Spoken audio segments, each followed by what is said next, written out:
Hey everyone, and welcome to Throne Talk. So I just got through Iron from Ice, the first episode of the new Game of Thrones video game, and I thought I'd come on here and give you guys my thoughts. Now I haven't played any of the other Telltale games, so if you're worried that you have to have some experience playing this type of point and choose your adventure type game, don't be. The game is extremely straightforward, and you get the hang of it pretty much as soon as it starts. I'm not going to try and spoil anything, but more just give you guys a general sense of the plot so you can judge for yourself if it's something that you're interested in. So the game begins at the Red Wedding, and we're outside of the twins at the camp of House Forrester, who are loyal bannermen to the Starks.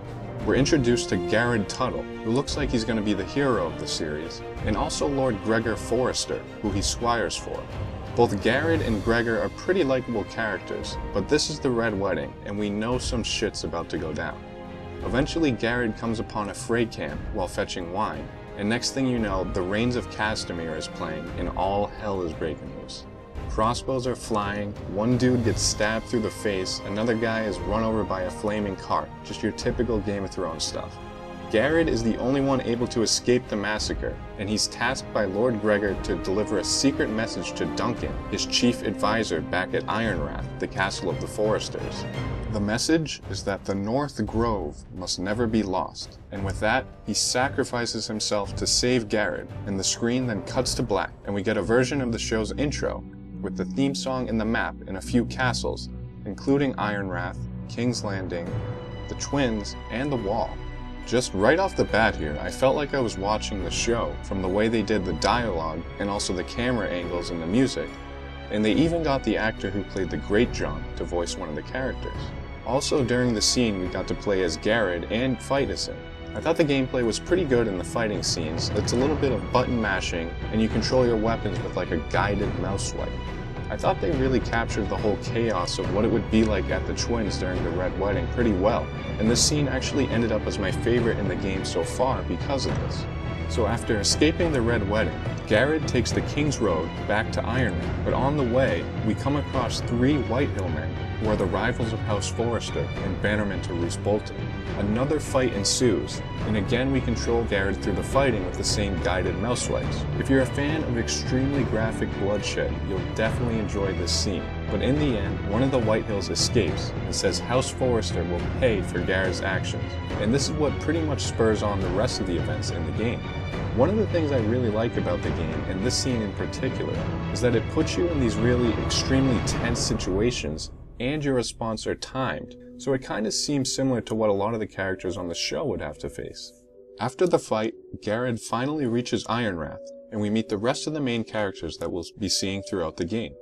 First, there's the Maester, or Tengrin, who's a bit weird in that he's younger than any of the Maesters we've seen on the show by far. He actually reminded me a little bit of Baelish in the way he talks, and he definitely seems like the scheming type. We also meet the rest of the Forresters, including Lady Forrester, who seemed a bit like a combo of Cat and Cersei, and that she's a strong northerner, but she also has a bit of sneakiness to her. Then there's Ryan, Gregor's youngest son, Talia, his second daughter, and Ethan, her twin and the new lord of Ironrath. Before in the game, Garrett's movements were kind of predetermined and you didn't really have any control over them. But here you actually got free reign to walk around and explore the castle and talk to whoever you wanted, and I thought this was pretty smooth. Garrett's time at the castle was pretty quick because after they learned that he killed the Whitehill men, he's sent to join the Night's Watch for his own protection. But before he leaves, he delivers the message about the North Grove to Duncan, and he has an interesting reaction. They kind of play it up like the North Grove is this magical or sacred part of the forest that shouldn't be messed with. I don't know about you guys, but when I think about trees and magic, the first thing that comes to mind is Greensight, so I'm definitely interested to see where they'll take this storyline. After this, our viewpoint switches from Garrett to Ethan, and we spend his chapters just learning what it takes to be a lord.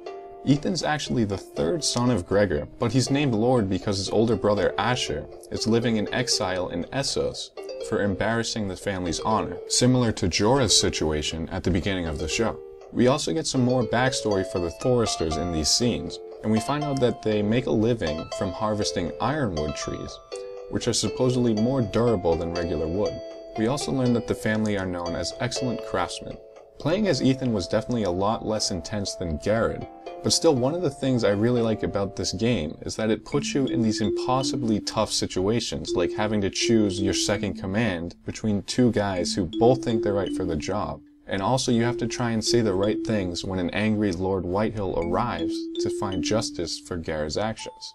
I think no matter what option you choose when Lord Whitehill arrives, you get the same result. And basically he gets pissed and he says Ramsay Snow will be coming to deal with us. The third playable character in this episode was Mira Forrester, Gregor's eldest daughter, and her scenes take place in King's Landing because she's a handmaiden to Marjorie Tyrell. I thought these scenes were pretty cool, not just because you get to hear Tyrion, Marjorie, and Cersei all voiced by the show actors, but also because I felt they really captured the atmosphere of King's Landing. It feels like anyone you encounter here could be a spy or could betray you at any moment, which really makes you feel bad for Mira, and her situation seems a lot like what Sansa's was for most of the show. Her scenes go by pretty quickly, and you're spent trying to convince Cersei that our house, former Stark bannermen, are loyal to the crown, and you also spend your scenes trying to get Marjorie to convince the Boltons to lay off our family. After this, we play strictly as Garrett and Ethan, but from here on out, it was really Ramsay who stole the show for me. I really didn't expect him to be in so much of this game, but it's an awesome surprise, and he's up to his same old batshit crazy self. Eventually, Ramsay and his men reach the castle and demand Ethan to bend the knee. You can choose to do it or not, but the end is the same, because we know Ramsay has his own way of doing things. And huge fucking spoiler warning right here. Ramsay stabs Ethan through the neck, and the episode ends with this epic mic drop. Overall, I was pretty impressed with the game. I didn't really know what to expect, but my main goal in checking the game out was to get some questions answered that the show kinda glossed over, mainly what happened to the Stark loyalists who weren't at the Red Wedding. I think the show is already starting to answer that, because it seems like the Boltons have been going around and rooting Stark bannermen out of their castle, and it's also mentioned that some of the bannermen were getting hanged.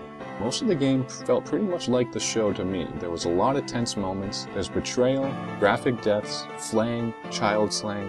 The only thing really missing was sex, but hey, we'll get that in Season 5. At the end, they also gave us a preview of the next episode. I'm not sure when it will come out, and maybe you guys can help me out with that, but I think it's like a monthly release type thing. Anyways, the episode is titled Lost Lords, and we get a sneak peek of more Tyrion and more Marjorie, also Garrett arriving at the Wall, as well as our first look at Jon Snow. The preview ends in Essos with Asher Forrester, and he doesn't look happy. I think I'll give the game an 8.5 out of 10. There's some boring parts, but then there's truly epic parts like the Red Wedding and the ending. If you're like me and you're a huge fan of the books and the show, but you're not really a gamer, I say definitely check this game out. Well, thanks for watching this episode of Throne Talk. Let me know below in the comments if you guys plan on checking this game out, or if you've already gotten your hands on it, what are your thoughts? As always, leave your suggestions for future videos, and hit subscribe for more Throne Talk. Balada Morgulis.